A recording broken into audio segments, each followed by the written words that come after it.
Hi YouTube, it's Kathy, and this is my weekly entertainment wrap-up for July 28th through August 3rd. This week I read one book, I watched one show, I watched 3 movies, and I listened to one book.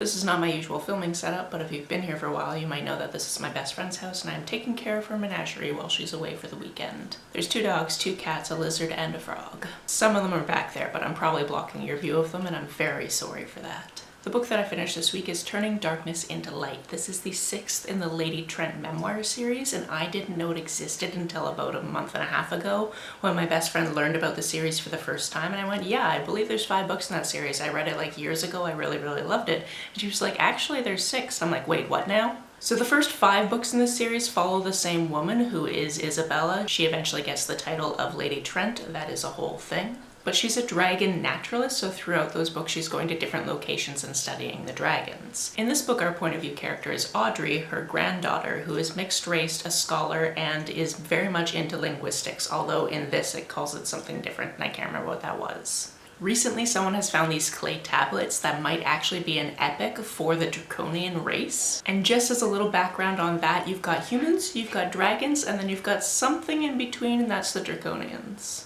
Somebody's having an emergency. One moment. I think it's a false alarm. One of them's just being weird, but one of them's really old and I'm really scared about like something happening with her. She's fine, I think. I don't know. She's weird though.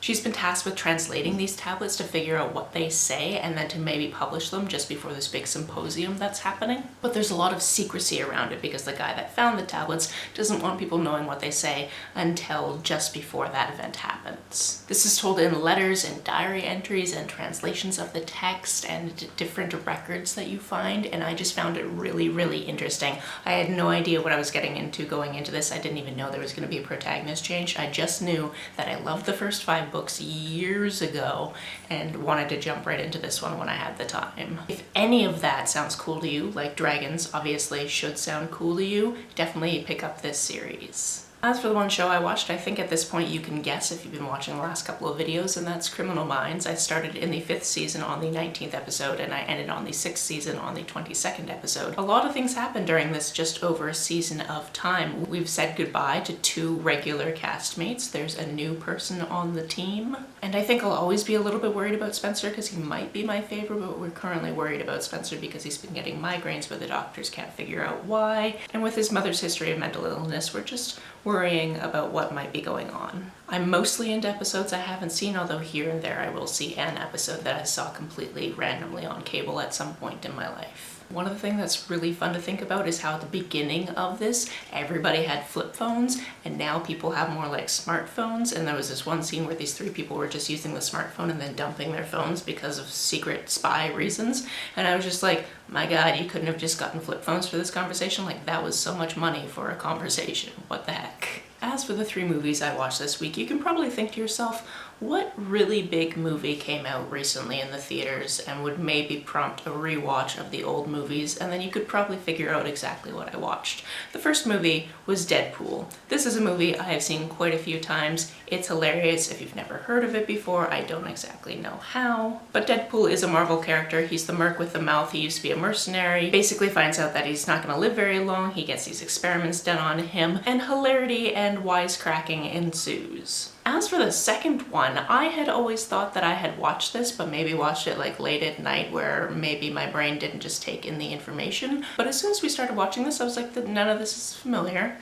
And then we kept watching and I was like, yep, nope, I've literally never seen this before. I knew a couple of things that happened in this. I knew that Negasonic Teenage Warhead had a girlfriend and that she was adorable, but that's because somebody told me that. So I'm very glad that we decided to watch and rewatch these movies before getting into the third one, because a lot of what happens wouldn't make a lot of sense because I'd be going, wait, when did that happen? Why don't I remember that? Oh wait, because I never watched the second movie previous to this week. That means that yes, everybody in the roommate house, even our honorary roommate, went and watched Deadpool and Wolverine on Friday night, and it was such a good time. Firstly, I absolutely love that there's certain people in this film that can just swear now because you're so used to not seeing seeing them swear, and now they're able to take on all these roles where it's just like swear, swear, swear, swear, swear, and it's wonderful. Secondly, I continue to love the meta-theatricalism, like Ryan Reynolds knows he's Ryan Reynolds, knows he's Deadpool. We'll talk about things like that. We'll talk about the different things that happen between Fox and Disney, and certain things that they are not allowed to do in the movie because it's now a Disney movie. I'm not going to wreck any reveals for you, but my god, they got some people in this movie that I did not expect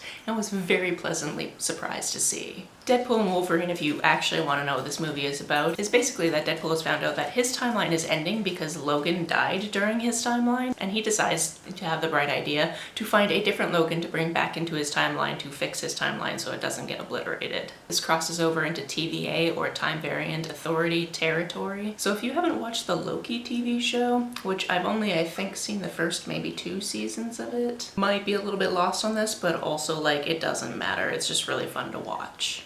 One other thing I wanted to mention, because Chad actually sent me an article this morning that proves that I was not the only person who thought this at the time, is at the very beginning of the film, when the big Marvel thing is rolling and there's the music playing, I thought there was somebody behind me like singing along to it, but no, that's in the film. That's Ryan Reynolds' voice, dun dun dun dun dun dun, along with the Marvel thing. And in the theater, it took me about a second and a half to realize that's what was happening, and I found it really funny, but for that second and a half, I was really annoyed, and I let Chad know this, and he sent me an article saying, yeah, a lot of people that went to the theater were all annoyed at the very same thing until they realized it was part of the film.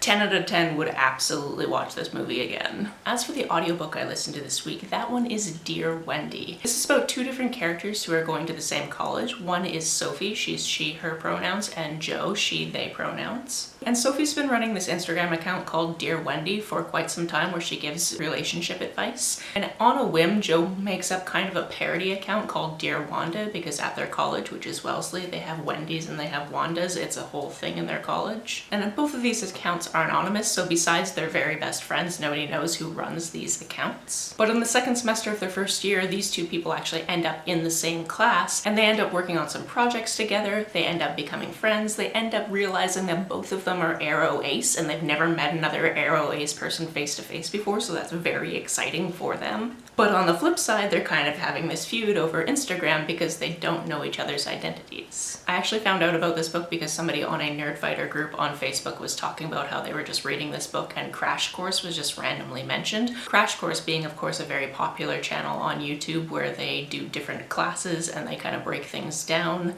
And it's heavily used in schools, which I think is very, very cool. But it's something that comes from the company Complexly, which was started by the Vlogbrothers, John and Hank Green, and the fandom for John and Hank Green are Nerdfighters. Also, a group of Nerdfighters is called Orion of Nerdfighters for a completely different reason that I do not have time to get into. So anyway, I just love that I found this Arrow Ace book because of a completely different thing that I love. I thought this was wonderful. You got to see these characters that share an identity, but everything else about their lives is different, and you got to see how that fit into who they are. I also really love that this talked about different forms of love and how we're told that romantic love is the pinnacle of it, and that can feel like it for some people. But also it really sucks if you're best friends with somebody and then they hook up with somebody else and then suddenly they don't have any room in their life for you anymore. There was also a part in this book where Joe was talking about how there's like nobody over the age of 35 that has roommates that are non-spousal, and I was like, wait a second, in my household we have a 36-year-old, a 38-year-old, and a 40-year-old, and well,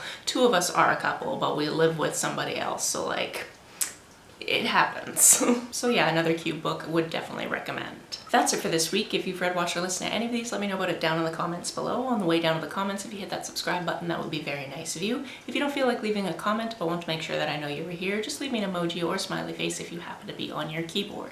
Some people have asked if there's a way to financially support this channel, so I set up a Ko-fi account, which is a digital tipping service. The link for that, as always, is down below.